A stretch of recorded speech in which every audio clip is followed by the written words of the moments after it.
Сәлеметсіздер ме балалар, бізде бүгін 69-шы сабақ. Алдымен балалар, біздің каналымызға тіркеліп, лайк және қоңырау басуды ұмытпаңыздар. 15-ші жаттығу мәтінді оқы, орындалған арман.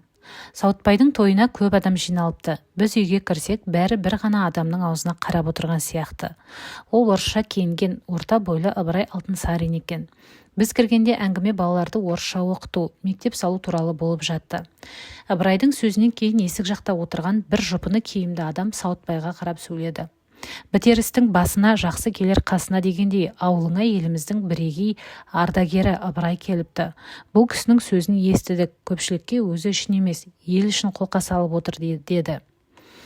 Тойға келген ел тегіс бас қосқан жиылыс болды. Ыбырай Алтынсарин өз сөзінде: біз ғана өнер, білімнен құралақан қалып келеміз. Бұған өзіміз кінәлі. Өнер жастан шығады дейді үлкендер. Ендігі жерде сол жас өренді оқыту керек. Бұл үшін ең алдымен мектеп ашуға бүкіл ел болып ат салысуымыз керек деді. Спандияр Көбеевтен. Енді балалар тапсырмаларды орындаймыз, мәтін мазмұны бойынша сұрақ қойып жауап беріңдер дейді. Міне балалар, Сауытбайдың тойына кім келді? Сауытбайдың тойына Ыбырай Алтынсарин келді. Келесі, Ыбырай Алтынсаринді жазушы қалай сипаттаған? Ол орта бойлы, орысша киінген.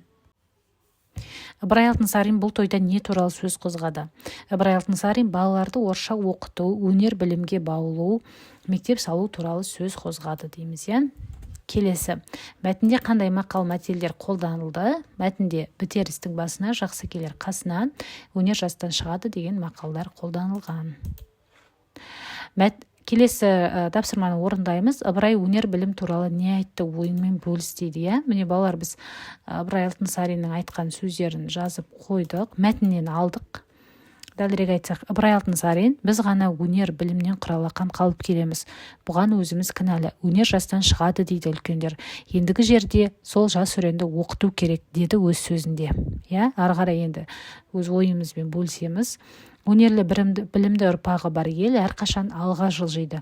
Адам мен адамды, ел мен елді теңестіретін де осы өнер, білім, ғылым. Сондықтан Ыбырай атамыз халқымызды болашағы үшін мектеп ашып, жастарды өнер мен білімге баулуды көздеді деп жаздық. Келесі тапсырма, мәтіннен зат есімдерді тауып талдау жаса дейді. Балалар, біз бұл жерде талдау жаса дегенде біз зат есімдерді жалпы есімдер және жалқы есімдер деп бөліп алдық. Мәтіндегі жалпы есімдер: той, адам, үй, әңгіме, балалар, мектеп, есік, адам, киім, іс, ауыл, ардагер, көпшілік, жиылыс, өнер, білім, үлкендер. Ал жалқы есімдер Ыбырай Алтынсарин және Сауытбай. Мәтіндегі нақыл сөздер тауып жаз, осы нақыл сөздерден қандай ой түйдің дейді. Балалар, қараңыздар, бітерістің басына, жақсы келер қасына. Бұл сөз елдің қамы үшін жасалатын істің жанында жақсы оқыған білімді адамдар жүреді дегенді білдіреді. Келесі, өнер жастан шығады. Бұл нақыл сөздің мағынасы: адамды өнерге жас кезінен баулу керек. Сол кезде ол бойына дариды. Жас кезінен өнерді меңгерген адамнан үлкен дарынды тұлға шығады деп жаздық. Келесі балалар, бізде 16-шы жаттығу, жұмбақ өлеңді оқып шешуін тап дейді. Өнерлі балалар: Қанат Марат екеуі қамшы өре алады. Таңат Талап екеуі тамаша ән салады. Самат Сағат екеуі төгілтіп күй шертеді. Бабақ Барақ екеуі біледі көп ертегі. Ахат Марат екеуі ат үйретіп жүреді. Жанат Манат екеуі киім кешек тігеді. Балаларды өнерлі есептеп көр сен енді дейді. Сұлтан Қалиевтің өлеңі. Балалар, бұл есептедік. Жауабы барлығы 12 өнерлі бала бар. Сенің қандай өнерің бар? Өз өнерің туралы досыңа хабарлама жаз дейді. Өз достарыңның өнері туралы айтып бер дейді. Міне балалар, мысалы, мен досыма хабарлама ретінде өзімнің мынандай өнерім туралы жаздым. Мысалы, сурет салғанды және тігін тіккенді ұнатамын, сол туралы жазып шықтым. Сіздер қандай өнер түрін ұнатасыздар? Не нәрседен шабыт аласыздар, сол туралы жазып шықсаңыздар, осыған ұқсатып жазып алсаңыздар, немесе осыны көшіріп алсаңыздар болады. Келесі, өз достарымның өнері дегенде де мен мысалы 3 досымның өнерін шамамен осылай жазып шықтым.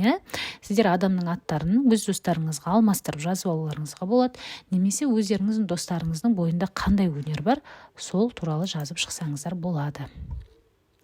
Келесі 17-ші жаттығу берілген сөздерді оқы, оларға сұрақ қой дейді, иә. Және берілген зат есімдерді көпше түрге айналдырып жаз, өзің бірнеше мысал келтір дейді. Міне балалар, берілген сөздерге біздер сұрақ қойдық. Не деген сұраққа бір ғана күй деген сөз жауап береді, кім деген сұраққа бірнеше осындай сөздер жауап береді екен. Және біз оның көпше түрін жазып шықтық.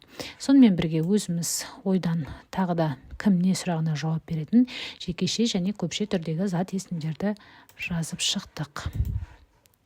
Осымен сабағымыз аяқталды. Келесі сабақта кездескенше сау болыңыздар.